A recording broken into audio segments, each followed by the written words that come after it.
Hello students, कल हम पढ़ रहे थे कि पादपों में भोजन का निर्माण कैसे होता है। तो हम यहाँ थे कि the leaves has a green pigment called chlorophyll, यानी कि पत्तियां जो होती है उनके अंदर हरे कलर का जो पिगमेंट पाया जाता है। जैसे हमारे ब्लड के अंदर रेड कलर का हीमोग्लोबिन होता है, उसी तरीके से पत्तियों के अंदर क्या होता है, ग्रीन कलर का पिगमेंट होता है, जिसे हम क्या कहते हैं, क्लोरोफिल कहते हैं। It help leaves to capture the energy of the sunlight, यानी कि ये जो क्लोरोफिल जो होता है, पत्तियों के अंदर उपस्थित क्लोरोफिल जो होता है, वो सूर्य से एनर्जी को कैप्चर करने के लिए, एनर्जी को प्राप्त करने के लिए क्लोरोफिल उसकी हेल्प करता है।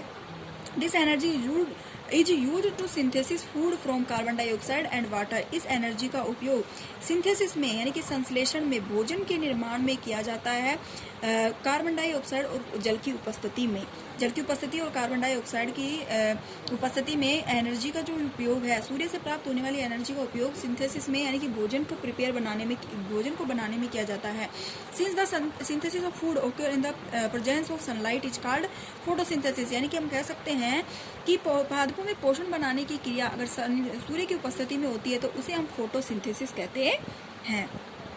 So we find that chlorophyll, sunlight, carbon dioxide and water are necessary to carry out the process of photosynthesis। इसलिए हम कह सकते हैं कि क्लोरोफिल, सनलाइट यानी प्रकाश, सूर्य का प्रकाश, carbon dioxide gas and water जो होते हैं, ये प्रकाश संश्लेषण की क्रिया में नेसेसरी यानी कि आवश्यक होते हैं। It is a unique process on the earth, यानी कि ये जो प्रोसेस है, ये जो पृथ्वी की एक प्रक्रिया है, ये कैसी है, यूनिक है, यानी कि ये तो होती ही है, नेचुरल है।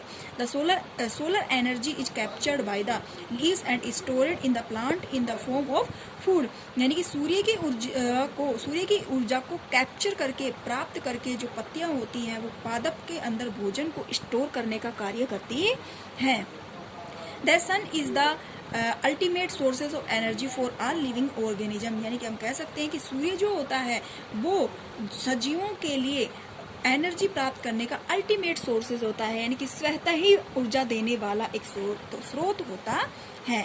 In the absence of photosynthesis there would not be any food, यानी कि अगर फोटोसिंथेसिस की प्रक्रिया नहीं हो, अनुपस्थिति के अंदर पादप भोजन का निर्माण नहीं कर सकते। The survival of almost all living organism directly और indirectly depend upon the food made by the plant. इसलिए हम कह सकते हैं कि सभी जीव जो होते हैं वो प्रत्यक्ष या अप्रत्यक्ष रूप से, डायरेक्ट या फिर इनडायरेक्ट रूप से किसके ऊपर, पादपों के ऊपर भोजन प्राप्त करने के लिए निर्भर होते हैं। हम भी बगैर पादपों, अगर हम मान लीजिए हम पादपों का यूज अपने भोजन में ना करें तो क्या रहेगा, हम कोई किसी भी तरह का भोजन प्राप्त नहीं कर सकते हैं। मसाले ले लीजिए, अनाज ले लीजिए, या फिर हम कहें कि अनाज हो गया, मसाले हो गया, ऑयल हो गया, ये सब हमें किससे मिलते हैं, सिर्फ प्लांट से मिलते हैं। तो प्लांट के ऊपर हम डायरेक्ट या फिर कहें इनडायरेक्ट रूप से डिपेंड होते हैं।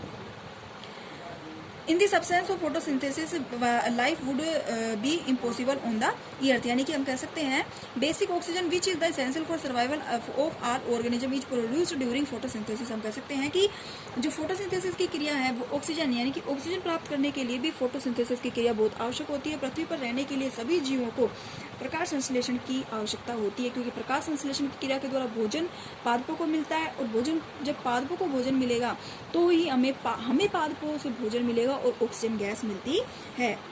During photosynthesis chlorophyll containing cells of leaves, यानी कि फोटोसिंथेसिस की क्रिया पादपों में उपस्थित क्लोरोफिल, पादपों में की जो लीव्स भाग होते हैं उनमें उपस्थित क्लोरोफिल के कारण होता है। In the presence of sunlight, और सूर्य की उपस्थिति के कारण होता है। Use carbon dioxide and water और सिंथेसिस कार्बोहाइड्रेट, और कार्बन डाइऑक्साइड गैस और जल का उपयोग इस संश्लेषण की क्रिया में कार्बोहाइड्रेट के निर्माण के लिए होता है। The process can be represented in equation, इस प्रोसेस को हम इस इक्वेशन के द्वारा प्रेजेंट कर सकते हैं, जैसे कि कार्बन डाइऑक्साइड और जल सनलाइट और क्लोरोफिल की उपस्थिति में जब अभिक्रिया करते हैं तो क्या प्राप्त होता है, कार्बोहाइड्रेट और ऑक्सीजन हमें मिलता है। ऑक्सीजन, कार्बन, फिर देख लो कार्बन डाइऑक्साइड गैस और वाटर जब दोनों अभिक्रिया करते हैं किसकी उपस्थिति में, सनलाइट की उपस्थिति और क्लोरोफिल की उपस्थिति में, तो हमें कार्बोहाइड्रेट और ऑक्सीजन प्राप्त होता है।